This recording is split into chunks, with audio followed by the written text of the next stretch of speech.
Dit is Nyunsu Fusranang. Toespraak president Simon bij VES-receptie. Economische keuzes zijn morele keuzes.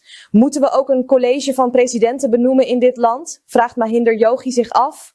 Presidentiële werkgroepen in Duitsland voor verkenning nieuwe luchtvaart en toerismekansen SLM.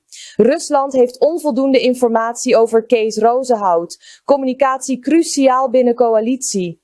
Atoompai over uitblijven salaris surpostmedewerkers. Het kan gewoon niet. Van Samson. Laat Afonsua binnen eigen gelederen kijken wie de mensen zijn die bijna nooit kwamen, komen of hier zijn geweest.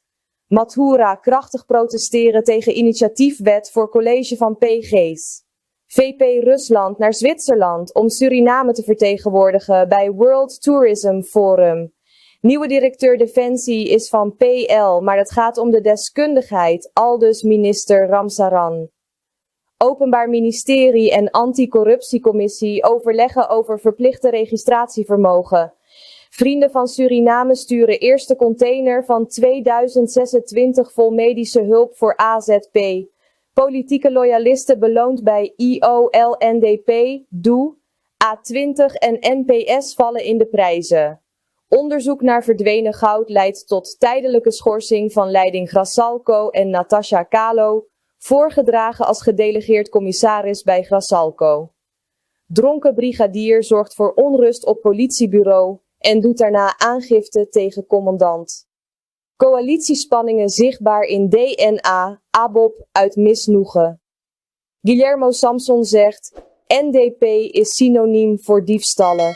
Nieuwe raad van toezicht bij MI-GLIS streeft naar zorgvuldige controle.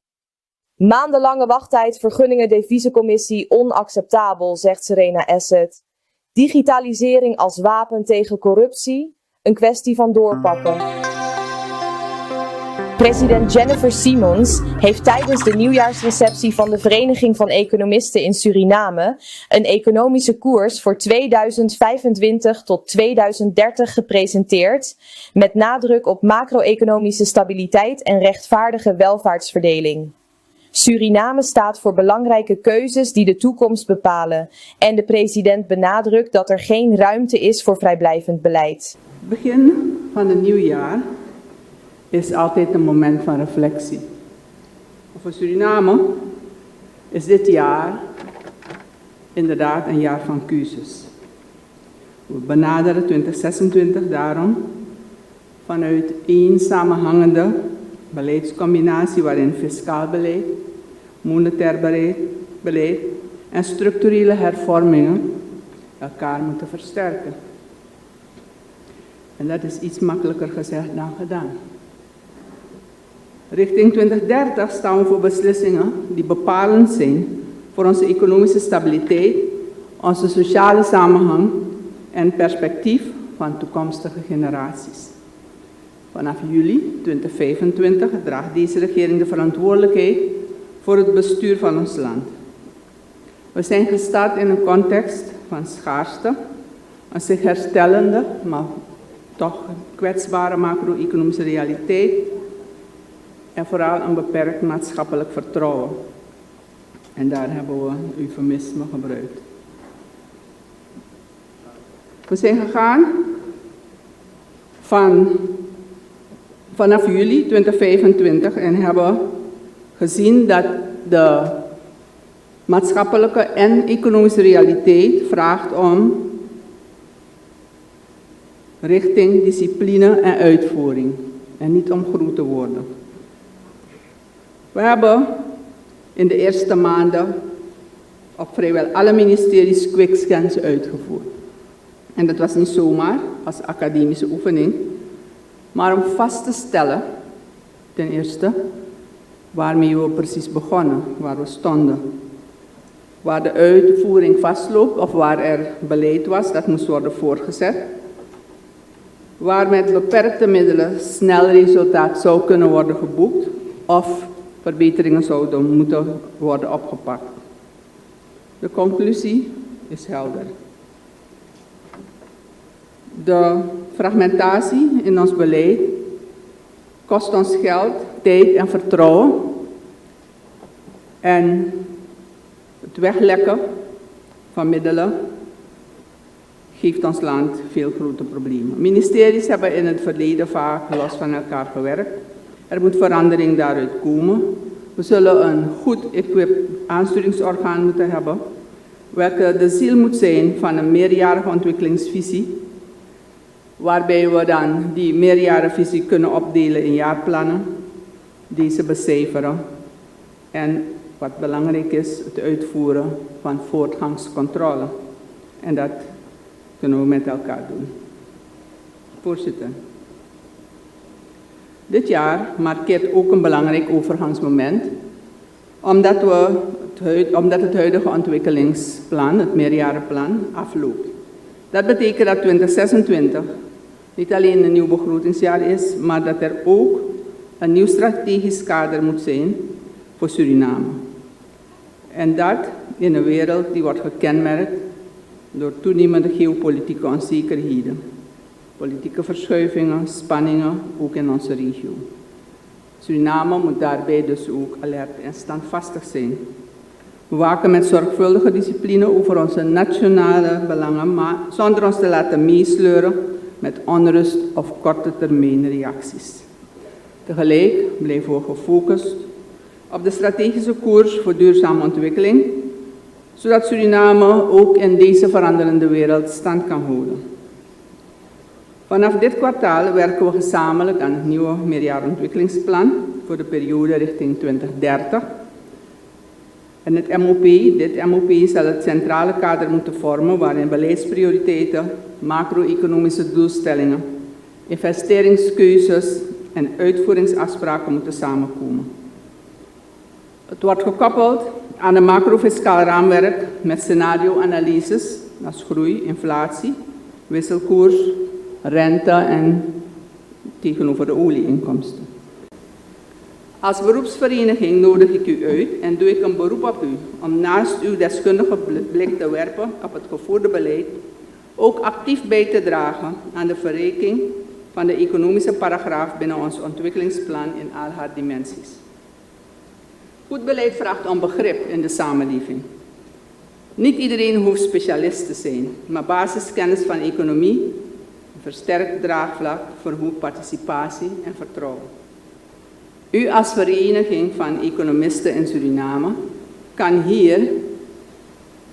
hierin samen met andere beroepsverenigingen, zoals onder andere juristen en accountants, een sleutelrol spelen door kennisdeling en versterking van beleidsbegrip binnen de samenleving.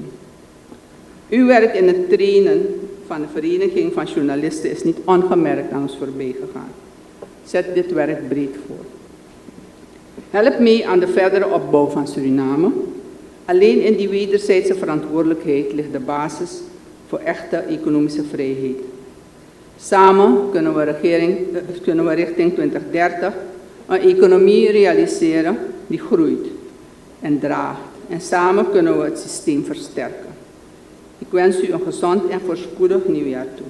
En ik dank u hartelijk voor deze gelegenheid om u toe te spreken over wat er in 2026 en daarna zou moeten gaan gebeuren. Wij doen een beroep op uw ondersteuning. Dank u wel. VHP-parlementariër Mahinder Yogi heeft in de Nationale Assemblée om uitleg gevraagd over de onverwachte reis van president Jennifer Siemens naar Colombia en waarom het parlement niet tijdig op de hoogte werd gesteld. Hij vraagt zich af waarom de president persoonlijk gesprekken met een ziekenhuis moet voeren, aangezien dit normaal door ambtenaren gebeurt. We zien een tendens, voorzitter, dat er persconferenties worden belegd en informatie deels wordt verstrekt, voorzitter, aan de samenleving via mediahuizen. Maar dat we structureel een grote mate van afwezigheid zien in het parlement van de regering. En zelfs wanneer vragen hier gesteld worden, dat antwoorden uitblijven, voorzitter. En ik weet zeker dat u zich beijvert dat het parlement de antwoorden krijgt. Maar op de een of andere manier lukt het tot op dit moment niet, voorzitter, dat wij de antwoorden krijgen. En waarover ik gaarne uw aandacht wil hebben, voorzitter, is namelijk het plotselinge bezoek van de president van het land, voorzitter, naar Colombia. Normaliter is het zo dat een bezoek wordt aangekondigd, voorzitter, wat dagen eerder. En dat we op zijn minst bijvoorbeeld in het parlement ook een brief kregen van uitlandigheid. Van een minister bij mededelingen, voorzitter. We hebben dat gemist, voorzitter.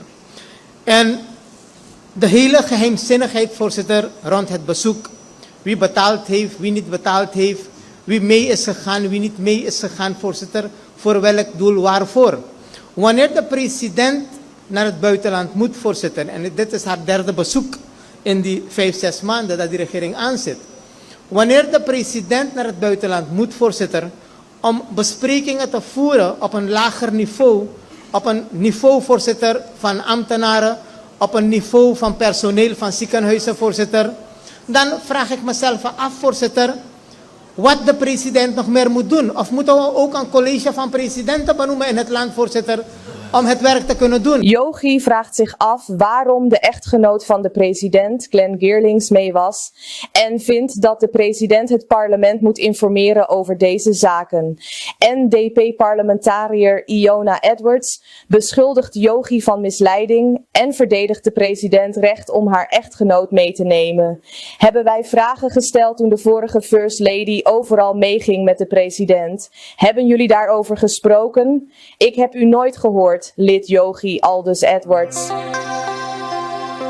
De presidentiële werkgroepen Toerisme en Luchtvaart hebben een werkbezoek gebracht aan de Haan Airport in Duitsland voor het vernieuwde luchtvaartproduct van Suriname Airways, SLM. Tijdens het bezoek is gekeken naar een nieuwe toestelconfiguratie met 4 cabineindelingen: First Class, Business Class, Premium Economy en Economy voor meer keuze en comfort voor passagiers. Het concept Suriname aan boord koppelt luchtvaart aan toerisme. Daarnaast wordt de cargo-mogelijkheid onderzocht met een capaciteit van 30 ton, inclusief gekoelde faciliteiten. Dit bezoek volgt op gesprekken over de on-time performance van SLM en mogelijke slotuitbreiding op Schiphol. Een wetsvoorstel om tijdelijk 50% van de vergoeding van parlementariërs in te houden bij afwezigheid op vergaderingen van de Nationale Assemblée in Suriname wordt volgens VHP-parlementariër Cedric van Samson nooit behandeld. Hij zegt dat het tegen democratische principes ingaat. Het voorstel is ingediend door Bronto Somoharjo, PL, en Silvana Afonsowa, NDP. Van Samson wijst erop dat er al regels bestaan voor langdurige afwezigheid. Hij haalt de NDP en hun parlementariër Jayant Lal Bihari aan die vaak niet opdoken. Bovendien benadrukt hij dat het verlenen van quorum een democratisch middel is en dat er geen samenwerking is tussen de coalitie en de oppositie, VHP. Van Samson stelt dat de NDP in het verleden ook geen quorum verleende en vraagt zich af waarom ze nu met zo'n voorstel komen. A20-parlementariër Steven Reem zegt dat het belangrijk is voor de coalitie om quorum te zorgen. Hij stelt voor om met de VHP te praten om quorum te bereiken. Reem reageert op een wetsvoorstel dat 50% van de vergoeding van parlementariërs inhoudt als ze niet komen opdagen. Hij heeft zijn collega's opgeroepen om voor hun geld te werken en vindt het niet eerlijk om betaald te worden zonder werk. Reem moedigt de oppositie aan om ook quorum te geven bij belangrijke wetten. VHP-parlementariër Krishna Mathura verzet zich tegen de voorstellen voor een college van procureurs-generaal, omdat dit de onafhankelijkheid van de rechterlijke macht bedreigt. Niet alles loopt perfect, maar volgens Mathura zijn er genoeg checks en balances binnen de rechterlijke macht. Mijn persoonlijke mening hierover is dat de regering grip wil krijgen, controle wil krijgen over de rechterlijke macht. En het is absoluut in strijd met de beginselen van democratie en rechtsstaat. De basis van een rechtsstaat is dat de machten onafhankelijk zijn. Je ziet dat de Nationale Assemblée niet echt onafhankelijk is. Je ziet een verlengde van de regering en je ziet ook dat assembleeleden gebruikt worden om zulke initiatiefwetten in te dienen. Dat jammer is eigenlijk. En ik ben daar absoluut tegenstander. Een belangrijk ander argument is dat als je kijkt naar de overheid, ik noem maar bijvoorbeeld het gronduitgiftebeleid. Deze regering heeft kritiek, de hele Surinaamse samenleving heeft kritiek erop. En het is nog belangrijk, de dienstverlening vanuit de overheid. Waarom zijn die zaken niet geprioriteerd door de regering en initiatieven ingediend om te hervormen, om te reorganiseren? Niet dat er geen klachten zijn over de rechterlijke macht, absoluut zijn er klachten. Er zijn absoluut klachten over de politie, er zijn absoluut klachten over andere organen en instituten. Maar wat men probeert te doen is dat door politieke instituten, zogenaamde politieke instituten te creëren, college van PG's, etc., probeert men gewoon controle te krijgen. En dat is absoluut in strijd met de beginselen van democratie en rechtsstaat. Want de kracht van rechtsstaat is dat de machten elkaar moeten controleren. Dat ook de besluiten van de regering door onafhankelijke rechters gecontroleerd moeten worden. En het is ook, de wet heeft op dit moment naar mijn inzicht voldoende checks en balances. Want de vonnis door een lagere orgaan, rechterlijk orgaan, kan door een hogere vernietigd worden of bevestigd worden.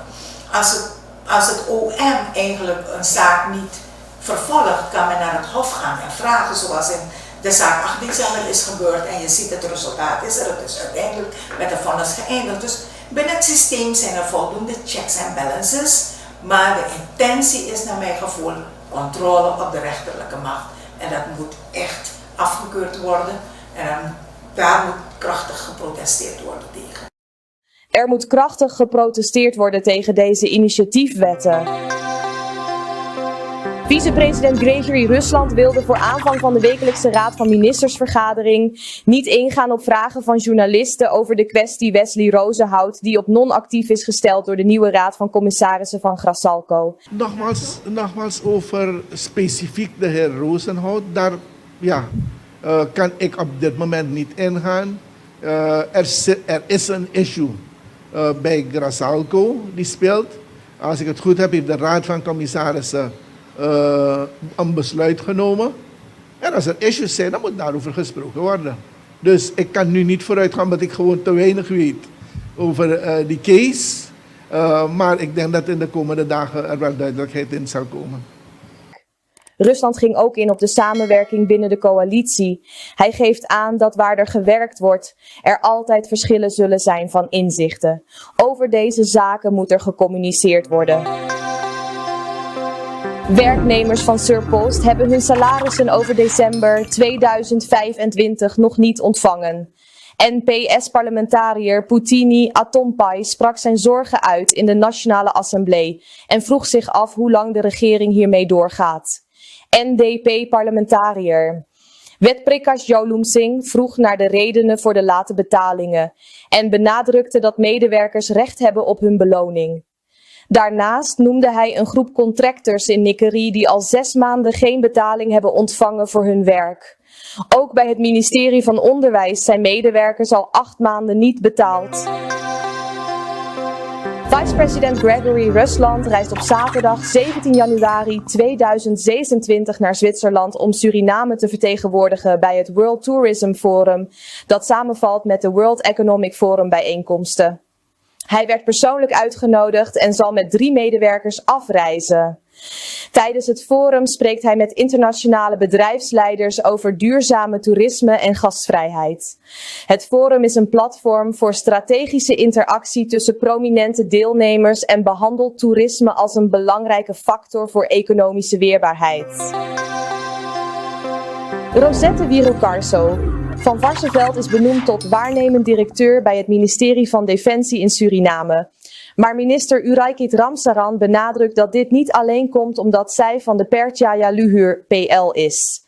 Ramsaran zegt dat Wierukarso van Varsseveld ervaring heeft in het binnenland en eerder als directeur van AOV heeft gewerkt, wat belangrijk is om resultaten te boeken. Ik heb eigenlijk al aangegeven, we hebben 2025 gehad, we hebben de begroting van 2025 gehad.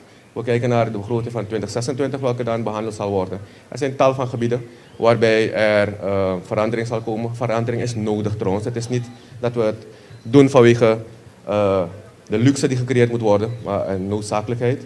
We hebben de gesprekken gehad, ik ook met de directeur, de oud-directeur van Defensie.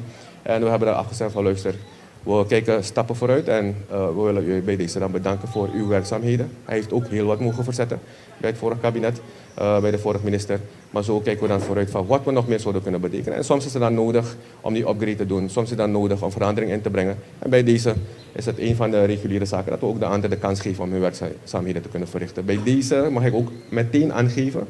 Het is ook geen onbekend persoon die geplaatst is momenteel, die belast is momenteel als waarnemend directeur van Defensie.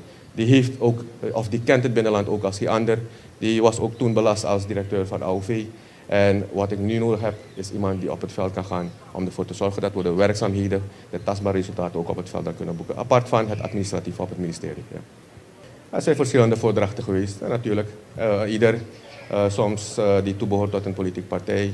Ze hebben hun eigen wil, hun eigen keus. En bij deze behoren ze wel. En ik mag het aangeven vanuit het politieke huis dat ze van de partij Luhur is.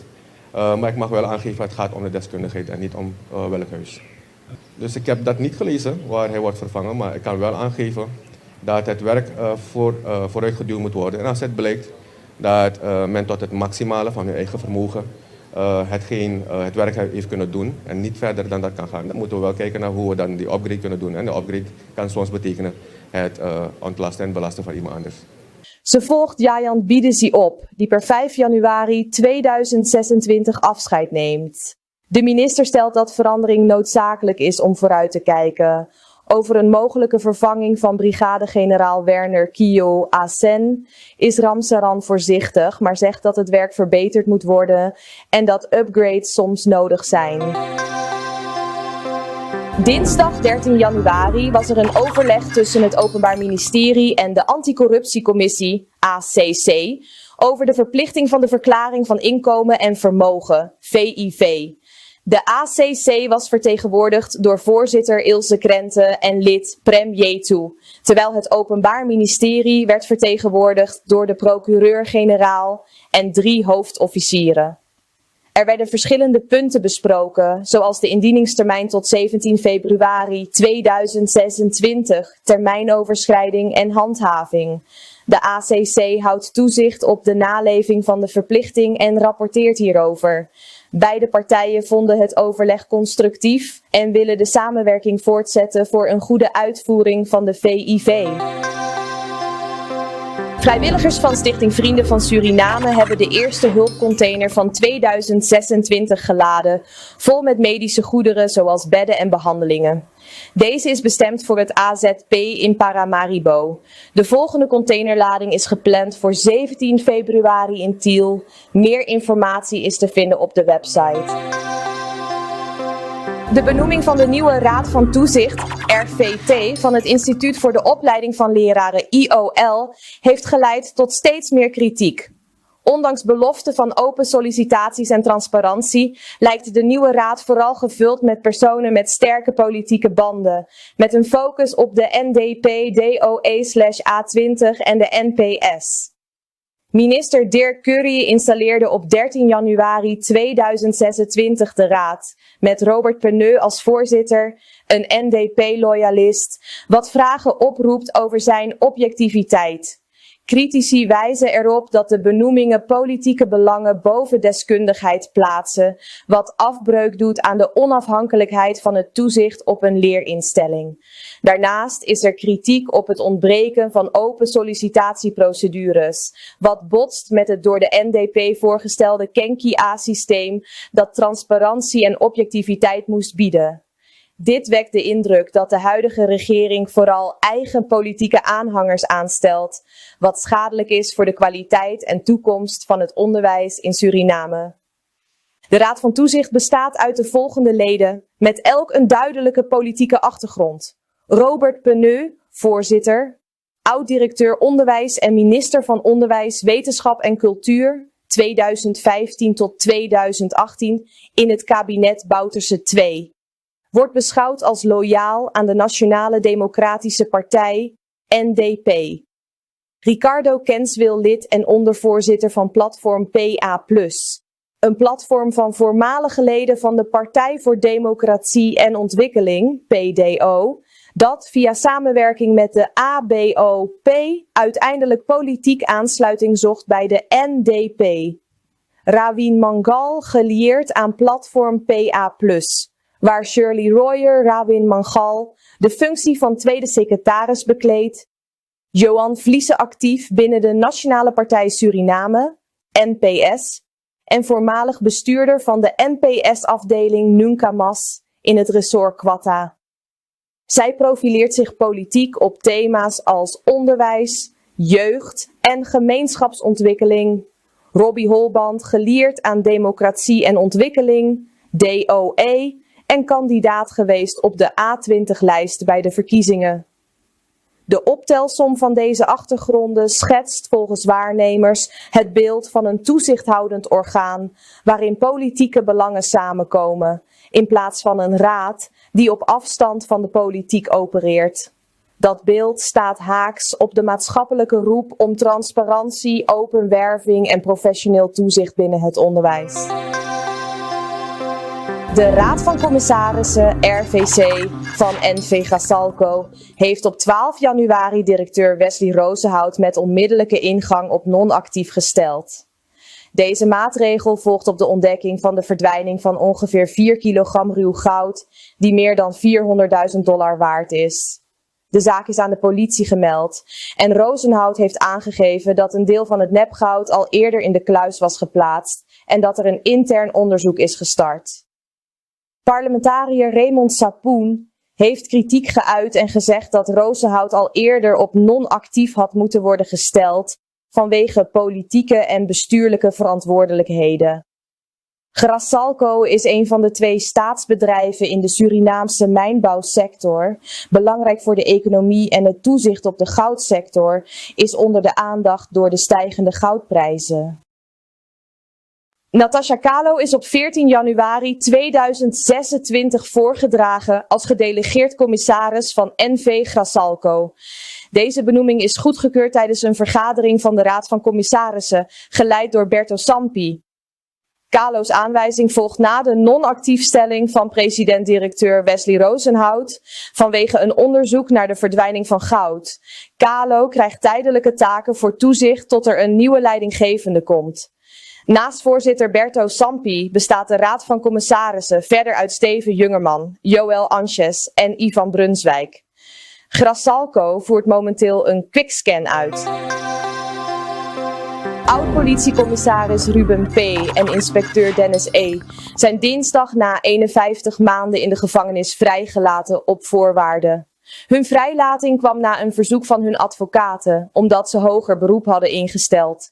In eerste instantie eiste het Openbaar Ministerie 16 jaar, maar op 14 februari 2024 werden ze veroordeeld tot 7 jaar vanwege participatie in een criminele organisatie en drugswetgeving. De zaak betreft 478 kilo drugs die op 1 september 2021 werden gevonden. Dennis E. werkte toen als veiligheidsfunctionaris van de voormalige vicepresident. De verdediging stelde dat de mannen eerder vrij hadden kunnen zijn als ze hun hoger beroep hadden ingetrokken. De uitspraak van de waarnemend procureur-generaal is gepland voor 3 februari en het Hof benadrukte dat de vrijlating geen oordeel over schuld inhoudt. Medeverdachte GNK is al vrijgelaten. Een brigadier van het Korps Politie Suriname veroorzaakte problemen tijdens een surveillancedienst in Domburg en Houttuin. Hij werd verwittigd dat hij niet mocht deelnemen vanwege vermoedelijke dronkenschap nadat hij met een fles Desperados was gezien. Bij de post Domburg had hij nog steeds een fles bier en reageerde agressief toen een collega hem aanspreek. Hij schopte stoelen omver en hield zijn dienstwapen vast. Uiteindelijk werd hij ontwapend en naar huis gestuurd. De volgende dag deed hij aangifte van mishandeling tegen een commandant. De zaak is nu in onderzoek. De openbare vergadering van de Nationale Assemblée, DNA, ging dinsdag 13 januari niet door vanwege een gebrek aan quorum. Slechts 25 leden waren aanwezig, terwijl minimaal 26 nodig zijn. De vergadering is uitgesteld naar morgen woensdag 14 januari. Opvallend is dat geen leden van de ABOP-fractie aanwezig waren. Oppositielid Mahinder Yogi wijst op ontevredenheid binnen de coalitie. Binnen de ABOP is ongenoegen over benoemingen en het gevoel gepasseerd te worden bij belangrijke besluiten. ABOP-voorzitter Ronnie Brunswijk was aanwezig, maar tekende de presentielijst niet. Geneviève Jordan benadrukt dat samenwerking moet berusten op respect en transparantie. Of de fracties morgen zullen tekenen is nog onzeker. Guillermo Samson, econoom en analist, zegt dat de Nationale Democratische Partij, NDP, gelijk staat aan diefstal. Hij stelt dat NDP'ers veranderingen in de rechterlijke macht willen om straffen te vermijden. Samson wijst op mensen betrokken bij fraude bij de Surinaamse Postspaarbank en merkt op dat NDP'ers liever niet praten met eerlijke mensen om te kunnen blijven stelen. Het Management Instituut voor Grondregistratie en Landinformatiesysteem, MIGLIS, heeft een nieuwe raad van toezicht. Deze werd op 12 januari 2026 benoemd door president Jennifer Siemens. Tijdens de installatie bedankte de president het vertrekkende bestuur en sprak vertrouwen uit in het nieuwe team. Ze benadrukte het belang van het MIGLIS en de noodzaak van verbeteringen. Voorzitter Saima Kabenda Kromokario gaf aan dat hun focus ligt op goed bestuur en transparantie. En ze kijkt uit naar samenwerking met het management. De raad is voor een periode van 4 jaar benoemd en bestaat, naast Kabenda Kromokario, uit de leden Meredith Boerleider, Sergio Oliveira en Raisa van Varsseveld. Een 5e lid wordt nog toegevoegd. De Raad van Ministers heeft besloten om Anand Ramkissoensingh ontheffing te verlenen van zijn functie als directeur landbouwkundig onderzoek, afzet en verwerking bij het ministerie van Landbouw, Veeteelt en Visserij. Dit is gebeurd vanwege onvoldoende behaalde doelen en tekortkomingen in aansturing en samenwerking. Ramkissoensingh was ook langere tijd ziek en er waren zorgen over mogelijke fraude. Hij is nu ter beschikking gesteld van de minister, maar blijft adviseur van de minister met behoud van zijn rechtspositie en moet informatie verstrekken voor lopende onderzoeken. Advocaat Serena Asset bekritiseert de deviezencommissie vanwege een verouderd deviezenstelsel dat niet meer past bij de huidige economie. Dit systeem belemmert investeringen en financiële transacties, omdat vergunningen maanden kunnen duren. Asset pleit voor een herwaardering van de deviezencommissie met realistischere eisen en procedures die aansluiten bij de actuele situatie. De discussie over corruptiebestrijding in Suriname richt zich steeds meer op digitalisering en traceerbaarheid, volgens ICT-projectmanager Aren Mahabir. Hij benadrukte dat er genoeg ideeën zijn, maar dat het aan daadkracht ontbreekt. Digitale loketten kunnen de processen verbeteren door aanvragen digitaal in te dienen, wat de controle vergroot en de inbreng van mensen vermindert. Mahabir pleit voor één geïntegreerd systeem voor alle ministeries om efficiëntie en duidelijkheid te waarborgen. Cruciaal is ook digitale identiteit voor betrouwbare processen. Hij ziet vooruitgang, maar dringt aan op keuzes die continuïteit en impact waarborgen. En onderstreept dat digitalisering professioneel en inclusief moet worden aangepakt.